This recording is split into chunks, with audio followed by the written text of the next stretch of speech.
Everyone, welcome back to my YouTube channel. My name is Bhavna. तो आज की video में हम करेंगे फोर्थ फंडामेंटल राइट, जो कि है right to freedom of religion. इसके अंदर 4 आर्टिकल आते हैं, article 25, article number 26, 27 and article number 28।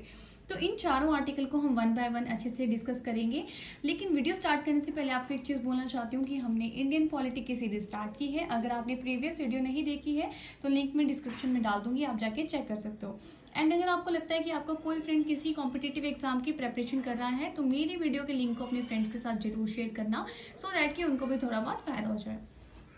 तो चलिए वीडियो स्टार्ट करते हैं। तो पहले है आर्टिकल नंबर 25। आर्टिकल नंबर 25 में आता है freedom of conscience and free profession, practice and propagation of religion.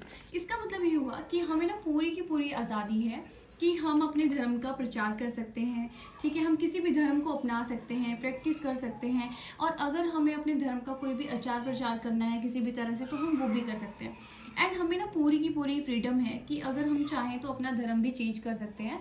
अगर मुझे अपना धर्म किसी और धर्म में कन्वर्ट करना है तो मुझे पूरी की पूरी फ्रीडम है। ठीक है, तो ये सब आता है किसमें, आर्टिकल नंबर 25 में। और नेक्स्ट है आर्टिकल नंबर 26। आर्टिकल नंबर 26 में आता है freedom to manage religious affairs. इसका मतलब रिलीजियस अफेयर्स क्या हो गए, मतलब कि कोई भी अगर धार्मिक गतिविधियां होती हैं तो उसको हम मैनेज करने की हमें पूरी की पूरी आज़ादी होती है, पूरी की पूरी स्वतंत्रता होती है। सपोज मान लो कल को कोई भी जैसे फेस्टिवल हो रहा है, कोई भी रिलीजियस एक्टिविटी अगर कोई हो रही है, ठीक है, तो उसके काम को हम क्या कर सकते हैं, मैनेज कर सकते हैं। और उसको मैनेज करने के लिए हमें पूरी की पूरी क्या है, फ्रीडम है। ये बोलता है आर्टिकल नंबर 26।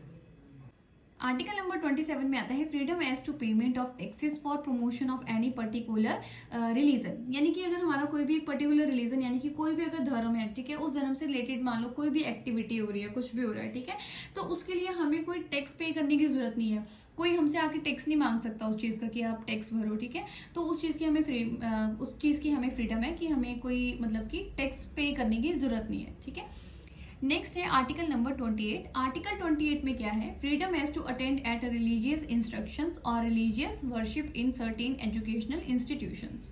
इसका मतलब ये हुआ ना कि जैसे कोई भी एजुकेशनल इंस्टीट्यूशन है, वहाँ पे कोई भी रिलीजियस एक्टिविटी हो रही है या रिलीजियस वर्शिप या कुछ भी हो रहा है। जैसे कि अगर आप मोस्टली स्कूलों में देखोगे तो वहाँ पे सरस्वती पूजन हो रहा है, ठीक है, या फिर क्रिसमस डे भी सेलिब्रेट किया जाता है। ऐसे बहुत से जो त्यौहार है वो सेलिब्रेट किए जाते हैं एजुकेशनल इंस्टीट्यूशन में।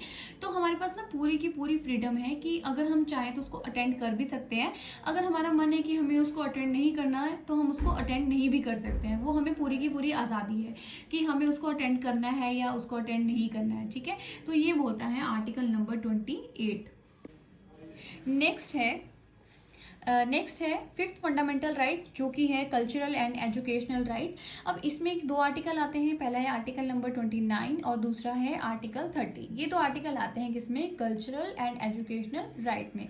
आर्टिकल नंबर 29 में आता है protection of interest of minorities. Means कि जो माइनॉरिटीज होते हैं उनके इंटरेस्ट को क्या करना, प्रोटेक्ट करना। ये किसमें आता है, आर्टिकल नंबर 29 में।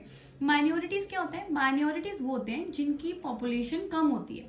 फॉर एग्जाम्पल मैं किसी एरिया में रह रही हूँ, वहाँ पे हिंदू ज्यादा है, मुस्लिम कम है, तो मुस्लिम क्या हो गए, माइनॉरिटीज हो गए। ठीक है, लेकिन अगर आप आर्टिकल 29 में देखोगे ना तो बेसिकली यहाँ पे जो माइनॉरिटीज हो गए ना, उनके रिलीजन की बात हो रही है। ठीक है, उनका जो धर्म है, उनके धर्म को हमें क्या करना है, बचा के रखना है। उनकी जो स्क्रिप्ट हो गई, उनका जो कल्चर हो गया, क्योंकि वो पॉपुलेशन में कम है ना, तो इसलिए हमें उनकी क्या करना है, उनकी स्क्रिप्ट हो गई, जैसे कि उनके जो कल्चर हो गया उसको हमें क्या करना है, बचा के रखना है।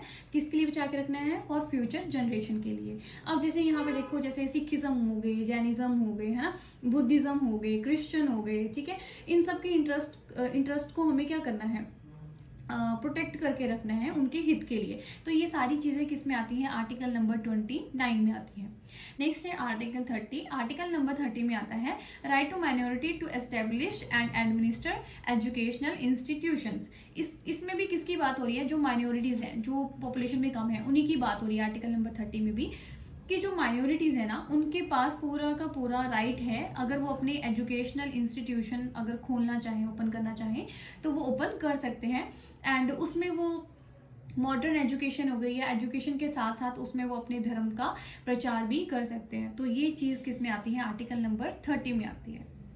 तो आज की वीडियो के लिए बस इतना ही। आई होप कि मैंने जो भी आपको पढ़ाया आपको समझ आया हो, और अगर आपको मेरी वीडियो इन्फॉर्मेटिव लगती है, जो भी मैं पढ़ा रही हूँ आपको समझ में आ रहा है, तो आपको क्या करना है, जल्दी से मेरी वीडियो को करना है लाइक और सब्सक्राइब भी करना है चैनल को।